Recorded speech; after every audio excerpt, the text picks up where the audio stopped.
ating mga assistant servants in charge na sina Brad Lito Quizon at Brad Robert Laboa. Kami na po sa parade ang mga servants, kasama rin po ang iba't ibang mga komite katulad ng MCGI Coral, GCOS at Teatro Cristiano.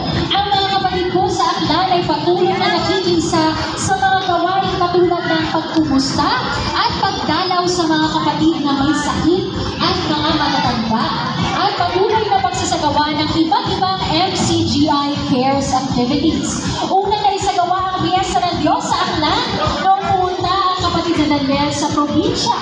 Bagay na hindi malilimutan ng mga kapatid na aklanon na maramdaman ang bilang ng Diyos sa pamamagitan ng ating mga krap. Yan po ang ating mga kapatid mula sa Region 6. Punta naman tayo sa Palawan. Ito po yan sa Region 4. Sila ngayon ay nagsasagawa po ng masayang Grand Fiesta ng Diyos sa Busuanga Gymnasium. Maraming salamat sa Diyos ang ating mga kapatid sa Palawan. Alam pagdating ng MCGI Mobile Dental and Optical Clinic sa kanilang lugar na ngayon ay nagbibigay na ng libreng President Bobby De Los Santos. Kasama po ang ating mga assistant servants in charge na sina Bradley Dina at Brad Perry Quaresma. Kasama rin po nila ang mga iba't ibang grupo ng ating mga kapatid doon at magkakasama sa paggawa ang mga kapatid doon sa panghaharana sa mga kapatid na may karamdaman kasama ang mga servant, opisyalis at ang MCGI Coral.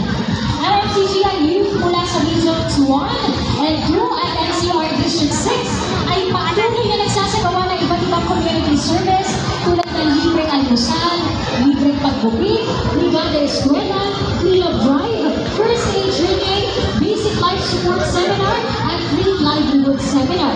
Ang Mobile Dental and Optical Clinic naman ay ulit nakapaglibog sa Regions 1 and 2 at NCR District 6. Lubos na pagsalamat ng mga kapatid sa Region 1, Region 2 at NCR District 6 sa Diyos sa patuloy na pagkakaroon ng oportunidad upang makagawa ng pagmuli, magmahabang ng buong linas at magsama-sama sa pagsunod sa kanilang mga utos. Punta naman tayo sa Iriga City sa Region 5. Sila po kasama po ng mga kapatid natin doon ang ating servant in charge na si Brother Mel Magdaraon at assistant servant in charge Brother Marvin Do. Gayun din ang mga servants at iba't ibang grupo sa Region 5. Ang rehiyon ng Bicol ay binubuo ng 6 na probinsya.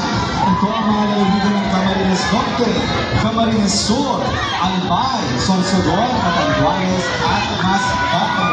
Salamat po ng Diyos.